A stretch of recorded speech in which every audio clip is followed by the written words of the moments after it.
Frédéric Chaumont pour la chaîne Agora TV et la chaîne Jasper Madère. Bonjour à tous. Cette vidéo spéciale est dédiée à Christophe Chalençon, actuellement incarcéré pour ce que l'on va appeler des débordements verbaux. Nous avons voulu en savoir un peu plus. Céline Chardac est allée interroger Anne Guichard, une proche de Christophe Chalençon. Bonjour Céline. Bonjour. En effet, Frédéric, c'est à nous, médias indépendants, et à nous tous, citoyens, de décoder désormais chaque information qui nous est donnée par les médias mainstream. Chacune d'entre elles doit être vérifiée.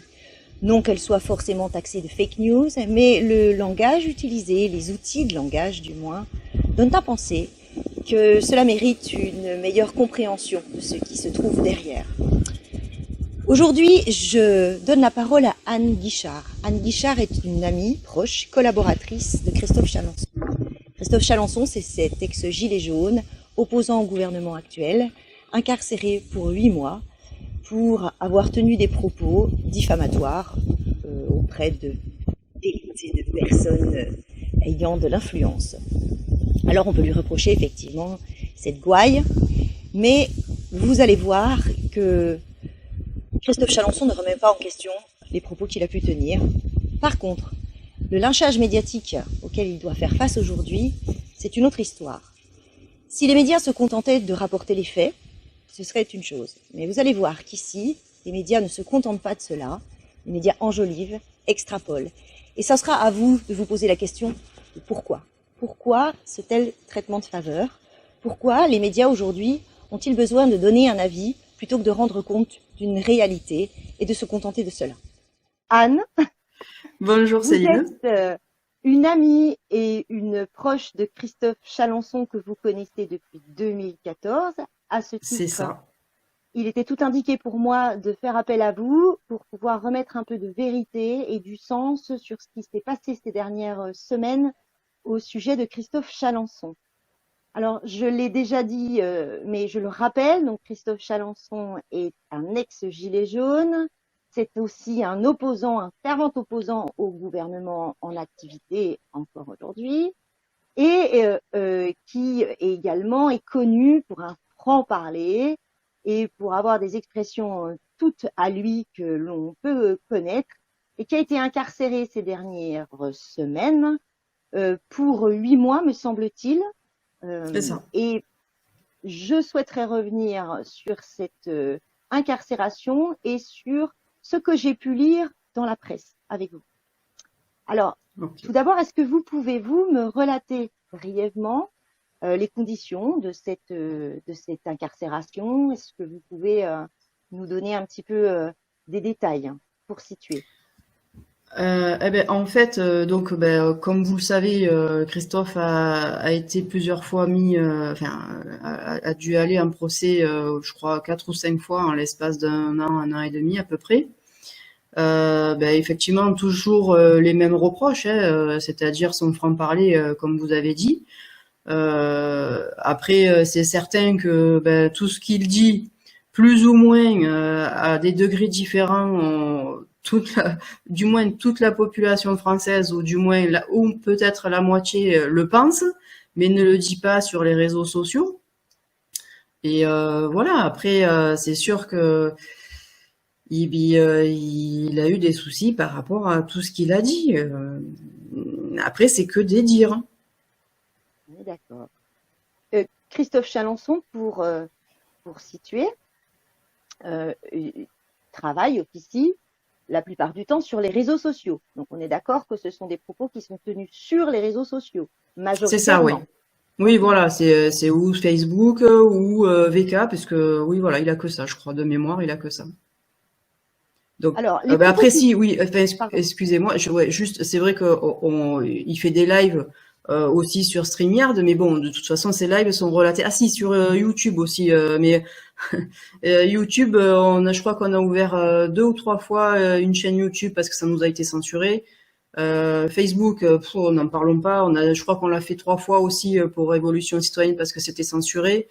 Voilà, donc après. La liberté d'expression, c'est difficile. Oui, exercice périlleux aussi que de parler de Christophe Chalençon. de toute façon. Oui, Quoi qu'il aussi, en on soit, sent bien que les gens craignent un peu, oui, suivant les personnes à euh, qui on parle. effectivement. Alors, les propos qui lui sont reprochés, alors moi j'ai pris des notes justement pour coller au plus près de ce que j'ai pu lire et ce que j'ai pu rechercher ces derniers jours pour préparer cette émission, cette interview. Les propos qui lui sont reprochés sont au motif qu'il pourrait, j'insiste sur le conditionnel, inciter à la haine ou à la violence. Il les a bien tenus. On est bien d'accord dessus qu'il a eu des propos qui pourraient, enfin en tout cas qui pourraient l'inciter. Inciter, je ne sais pas, mais en attendant, il a eu des propos qui sont on va dire diffamant ou calomnieux, peu importe le terme que la justice sera employée. Oui, un peu similaire, on va dire, et encore moins pire, je dirais que les 2 bras d'honneur que Dupond-Moretti a fait. Mais voilà, ça c'était entre parenthèses, c'est en pile poil avec l'interview, c'est génial. C'est vrai. Mais là-dessus, Christophe Chalençon ne revient pas dessus. On est bien d'accord que lui, il assume pleinement Non, ce qu'il a pu dire. oui, oui, tout à fait. Ok, alors, fort de ceci, moi je me dis, la situation est étrange. Parce que j'imagine que par le passé, on peut tout à fait trouver des gens qui auront tenu des propos similaires à ceux de Christophe Chalençon et qui jusqu'alors n'ont pas eu, avec la justice, les mêmes difficultés. Je ne suis pas spécialiste dans la justice ni le code pénal, je vous laisse donc apprécier ça, mais j'imagine que c'est possible. Et là, le problème que moi, je rencontre aujourd'hui, c'est que je me demande quel est l'enjeu qui se trouve derrière, parce que ce que les médias servent comme information, là, au sujet de cette affaire Chalençon, c'est pas tout à fait ce qui est relaté, puisque on est d'accord, Christophe Chalençon assume pleinement ses propos. Tout Mais à fait, ouais, ouais. euh, alors, il condamne bien l'appel de Chalençon à l'insurrection contre le gouvernement. Ils en relatent d'ailleurs fort bien tous les détails. Hein, on peut trouver un nombre de coupures incroyables là-dessus. Propos que Christophe Chalençon donc tient ouvertement, donc il n'y a pas besoin en plus d'en faire l'étalage, puisque c'est assez Ouais, c'est facile de sûr. les trouver. Mhm. Mais on sent bien que derrière, il y a toujours pour faire du sensationnel. On a presque l'impression que tous les mots sont choisis, pesés pour tendre vers ce sensationnel. On a l'impression qu'il y a l'intention derrière de tout faire pour provoquer chez le lecteur une véritable angoisse, une sorte de panique, une urgence à mettre hors d'état de nuire un dangereux et hypothétique criminel qui menacerait la sécurité nationale. Et on a vu ça, et on voit ça aussi avec les dangereux gilets jaunes qui, au fil du temps, très court d'ailleurs, ce temps, ont été haineux, casseurs, et puis finalement racistes et antisémites. Un raccourci que la presse a pris très rapidement, un virage, et qu'on voit aussi ici. Ou encore lorsque des médecins qui sont courageux et qui décident de prendre la parole à l'heure où la pandémie était meurtrière avec l'aide des médias, tous ces médecins ont été traînés dans la boue pour avoir apporté une opinion qui divergeait totalement avec la sainte parole du gouvernement et toutes les institutions qui s'y étaient greffées. Et à l'inverse, je ne vois aucune condamnation pour ce journaliste qui voulait faire emmener par des policiers les personnes qui ne souhaitaient pas se faire injecter. Et je n'ai vu personne non plus déposer plainte contre cette porte-parole du gouvernement qui récemment avait dit que c'était un moyen de sélection naturelle. Je laisserai tout le monde chercher, c'est facile à retrouver. Donc, 2 salles, 2 ambiances. Bah, de toute façon, il n'y a pas que ça. Il y a aussi, rien que ne serait-ce que déjà Macron qui nous dit que on est en guerre. Après, je sais pas comment il faut le prendre. Après, il y a tous les. Bon, après ça, c'est vrai que c'est une autre époque, mais quand Coluche et Balavoine parlent d'homophobie, de racisme. Ou que Daniel Balavoine sur un plateau en face de Mitterrand dit des choses similaires presque avec Christophe, peut-être un peu moins violent, avec des mots un peu moins violents, mais je veux dire et après quand on se rend compte que tous nos ministres ou du moins tous ceux qui nous gouvernent ont trempé dans des sales affaires, notamment le sang contaminé, ben, il n'y a rien. Alors lui, il était incarcéré parce qu'il a dit des mots, et puis les autres qui ont tué des gens, ben, ils sont toujours là. Tout va bien. Voilà. Alors ça, c'est le premier constat qu'on peut faire. Le second, c'est ce que la presse nous rapporte. Alors là, j'ai pris des notes parce qu'il est dit dans ces articles Chalençon raciste antisémite. On le retrouve dans l'Obs, le Parisien, l'Écho du mardi. Alors eux, ils ont fait très fort, et même le docteur Marty qui dit dans un tweet Chalençon ordure antisémite. Ah, Alors fantastique. Anne, dites-moi, Chalençon raciste et antisémite, ou est-ce qu'il existe des traces, des vidéos ou quelque chose qui peuvent corroborer les dires de ces médias lus, vus par la majorité des Français? Ben, je laisse apprécier les gens à aller chercher parce que effectivement, c'est ce qu'il a dit à tous ses procès. J'y étais. Ben, qu'il fallait qu'il cherche et qu'il trouve, parce que s'il trouvait, alors là, franchement, on était ouvert à la discussion, parce que c'est pas le cas. Et surtout qu'en plus, il l'a dit lors des Gilets jaunes aussi, où on le traitait de raciste, et il a dit, ben écoutez, sur un plateau télé, il a dit, c'est pas compliqué, regardez derrière, j'ai mon compagnon qui me seconde, enfin, voilà, qui est venu avec moi à Paris. Il m'a même prêté sa chemise et son calbut. Donc, et il est, je crois je sais pas si marocain, algérien, enfin peu importe. Mais non, enfin, il y a aucun endroit que vous pouvez chercher live ou pas live ou écrit ou quoi que ce soit où Christophe est antisémite, raciste ou homophobe ou tout ce que vous voulez. De toute façon, il le dit 50 fois en disant oui, de toute façon, moi. Et en plus, et là c'est marrant parce que là il est, enfin c'est marrant entre guillemets, mais ce qui est rigolo, c'est qu'il est incarcéré. Depuis qu'il est incarcéré, ben c'est plus lui qui est traité d'antisémite et d'homophobe et compagnie, c'est moi. Bah là c'est pareil, chercher aussi, hein, parce que là franchement, et pourtant moi j'ai jamais fait de live avec des mots haineux ou diffamatoires ou j'en sais rien quoi. Enfin voilà, il faut chercher. Voilà, si vous cherchez, vous m'appelez. Alors, j'ai quand même cherché. J'ai Ah, quand même cherché parce que, évidemment, alors j'ai pas tout regardé, mais j'ai cherché. Alors j'ai pioché un peu dans plein de lives, sur plusieurs plateformes. J'ai cherché à des dates différentes. Alors évidemment, peut-être que l'Obs, le Parisien, l'Écho du mardi, ils ont fait mieux que moi, je ne sais pas.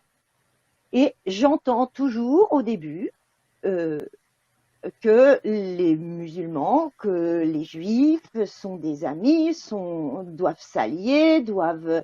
Enfin, voilà, je n'ai aucunement, jamais entendu un seul message de haine contre une communauté, ou bien voilà. Alors, c'est le travail, je crois, des médias indépendants de revenir là-dessus et de remettre la vérité en disant OK, Chalençon a tenu les propos qu'il a tenus et qu'il reconnaît, mais comme c'est quelqu'un qui reconnaît ce qu'il dit, en général, ce n'est pas la peine de lui inventer des propos qu'il n'a pas tenus, ou alors, c'est qu'on a besoin de le faire.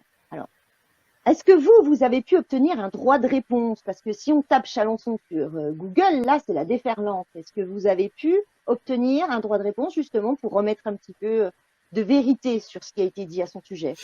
et non, parce que justement le jour de son procès, le 19 janvier, où du coup ben, le journal La Provence avait fait un article assez diffamatoire sur Christophe Chalençon, où il aurait dû certainement porter plainte, et on lui avait conseillé.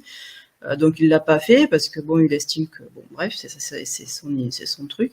Donc à la suite de ça, vu que ben, il avait été mis au tribunal par rapport au fait qu'il avait dit que la journaliste de la Provence, il fallait lui faire ceci, cela parce que elle avait été diffamatoire. Du coup, on a dit, ben, à la sortie du tribunal, si je suis libre, on va aller rendre visite à la Provence. Donc c'est ce qu'on a fait. Et donc on a mis en ligne la vidéo, donc je peux pas revenir dessus. Hein. Vous pouvez aller l'écouter 50 000 fois si vous voulez.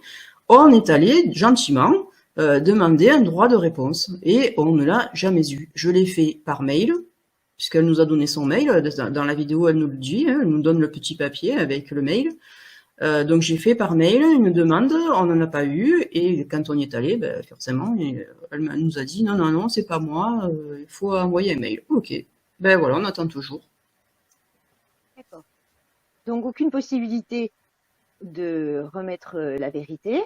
des articles qui sont tous copiés-collés finalement. Moi, je me rends compte que quand je les prends, un a dû l'écrire et les collègues ont dû reprendre. Donc, je ne sais pas si ça a été vérifié ou si c'était une volonté. À votre avis, ce traitement de faveur là, auquel il a droit, vous qui êtes proche, et est-ce que vous avez pu constater un traitement particulier de cette information ou de son arrestation? Est-ce que vous considérez que les choses n'ont pas été faites de façon très juste? Est-ce que voilà, il bénéficie aujourd'hui d'un traitement de délice sale gueule, on peut le dire comme ça? Bah, de toute façon, ce qu'il y a de sûr, c'est que ça fait, on est quoi là? On est le 9, ouais, ça fait un mois. Ça fait un mois que des dossiers de droit de visite, parce qu'il faut faire des dossiers de droit de visite quand quelqu'un est en prison, les dossiers ont été faits par sa famille, par moi aussi, et pour l'instant, on n'a pas le droit d'aller le rendre visite. Donc non, il n'y a rien qui est fait pour faciliter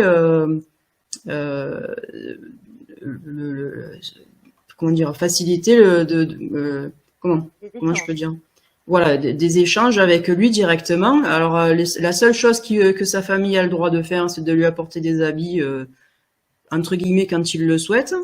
Mais sinon, mis à part des échanges par courrier qui est en connaissant les problèmes de la poste, on envoie un courrier aujourd'hui, on a le retour de Christophe dans 5 à 7 jours. Et pareil quand on veut lui écrire, donc c'est compliqué les échanges. Et en plus, nous on avait eu une information comme quoi si on donnait une facture de téléphone, il pouvait nous appeler. Et en fait, on nous a pas très bien expliqué que c'était pas forcément sa facture à lui qu'il fallait donner, mais sa propre facture pour être appelé par Christophe. Et en plus de ça, il faut que Christophe achète une carte téléphonique pour pouvoir téléphoner, et que si on n'a pas de droit de visite, on n'a pas le droit de lui donner plus de 100 € par mois, tout le monde compris. Ce qui est 100 € est très maigre, en sachant que en prison tout est cher. Donc ouais, non, c'est compliqué, c'est pas évident. C'est pas évident. Voilà. Ok. Et ça, on peut dire, peut-être vous pouvez pas l'affirmer, mais c'est lié à lui, ou vous pensez que c'est un traitement qui est comme ça généralisé? Je peux pas vous dire. Je sais qu'il y a pas mal de personnes autour de nous qui ont eu affaire aux établissements carcérales, je sais pas si ça se dit, carcéraux, non carcéral.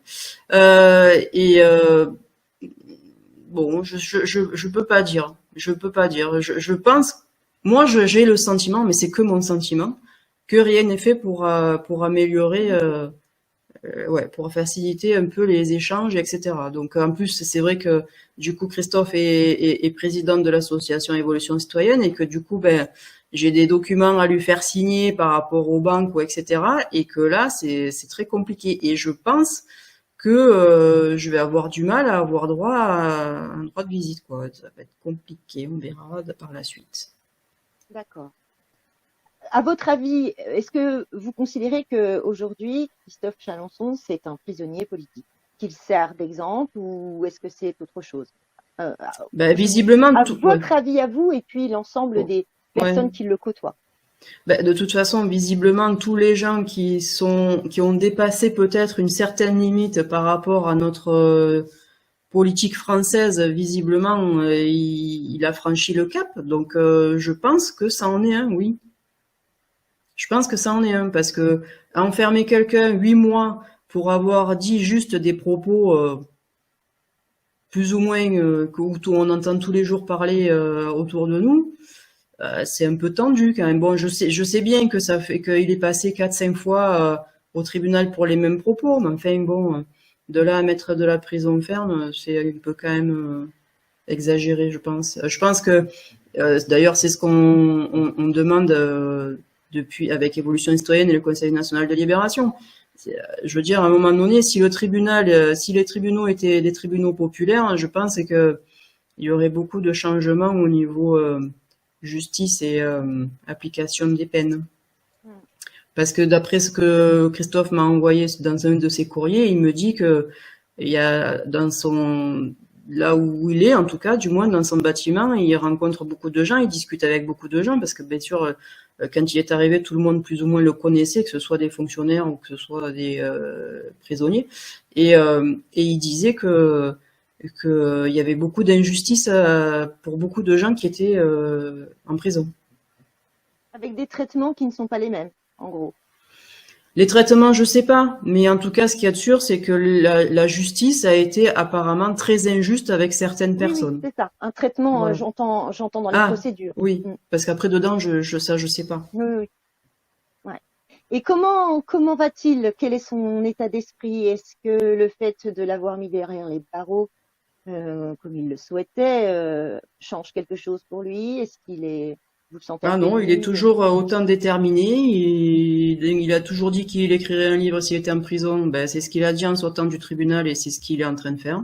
Visiblement, il m'a marqué que la plume avançait toute seule. Donc, il me semble d'ailleurs qu'il m'a dit qu'il avait quasiment fini. Donc voilà.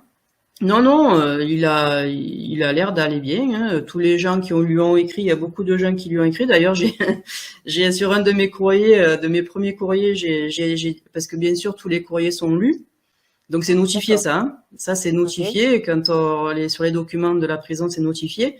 Et donc du coup sur un de mes premiers courriers, je sais plus, j'ai bien marqué que il était fort probable qu'il faille qu'ils embauchent des fonctionnaires pour lecture parce qu'ils allaient avoir beaucoup de lectures à avoir pour transmettre les courriers à Christophe parce que là il y en a beaucoup. D'accord.